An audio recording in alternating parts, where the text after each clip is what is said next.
দীর্ঘ ৩৫ বছরের কর্মজীবনে অনিয়ম, দুর্নীতি, ক্ষমতার অপব্যবহার ও প্রতিষ্ঠানের শিক্ষকদের বেতন ভাতা না দিয়ে লাখ লাখ টাকা আত্মসাৎ করার অভিযোগ ওঠে পঞ্চগড়ের আটোয়ারী উপজেলার নিতুপাড়া মাধ্যমিক উচ্চ বিদ্যালয়ের সাবেক প্রধান শিক্ষক মোহাম্মদ দবিরুল ইসলামের বিরুদ্ধে।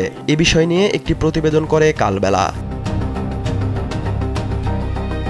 প্রধান শিক্ষকের শেষ কর্মদিবসে বিদ্যালয় ঘেরাও শিরোনামে ওই প্রতিবেদন প্রকাশের পর কালবেলার আটোয়ারী উপজেলা প্রতিনিধি আব্দুস সালামকে হুমকি দেওয়ার অভিযোগ উঠেছে দবিরুল ইসলামের বিরুদ্ধে।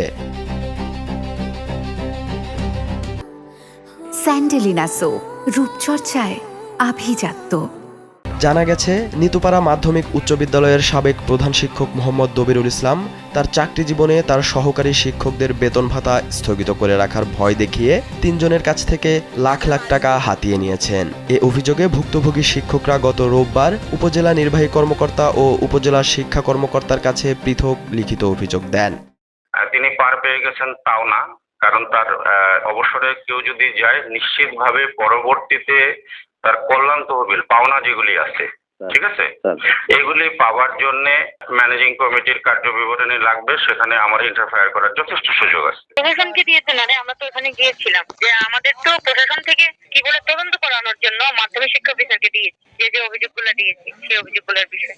এ খবর ছড়িয়ে পড়ার পর দবিরুল ইসলামের শেষ কর্মদিবসে স্থানীয় লোকজন ও শিক্ষার্থীদের অভিভাবকরা স্কুল ঘেরাও করেন, কিন্তু পরিস্থিতি আন্দাজ করে দবিরুল সেদিন তার প্রতিষ্ঠানে যাননি।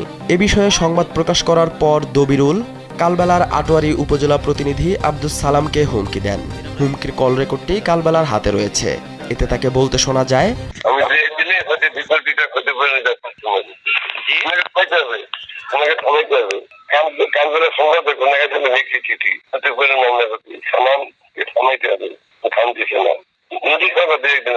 এভাবে দেখছি আমার কোনো মতামত নেই, একটা করতে আছে, সে আমার 10 লাখ টাকা দাবি করছে। আমি ইয়াকে বলছি সম্পাদক থামাইতে হবে, তুমি অটোরিটাকে ঘুরাই দিচ্ছেন, আমি 10 কোটিটা ক্ষতি করে নিয়ে যাচ্ছি, দেখছি দেখি করতে পারে দেখি এত দিলাম, এত বেশি দিলাম, তুমি থামতেই চাও না, প্রত্যেকদিন টাকা চাও, প্রত্যেকদিন টাকা চাও। এ পরিস্থিতিতে নিজের নিরাপত্তার জন্য আটোয়ারী থানায় একটি সাধারণ ডায়েরি করেন আব্দুস সালাম। 8ই মে দবিরুল ইসলাম প্রধান শিক্ষক তিনি আমাকে ফোন করে বিভিন্ন কথাবার্তা বলেন। তিনি আমাকে প্রাণনাশের হুমকি দিয়েছেন এবং বলেছেন কেন আমি তার বিরুদ্ধে নিউজ করেছি, কেন আমি নাকি বেড়ে গিয়েছি, আমাকে থামাতে হবে, এই মর্মে তিনি বিভিন্ন কথাবার্তা বলেন। এই মর্মে আমি একটা জীবনে আমার সংকটাপন্ন মনে করেছি, যার কারণে আমি আটোয়ারী থানায় একটি জিডি দায়ের করেছি।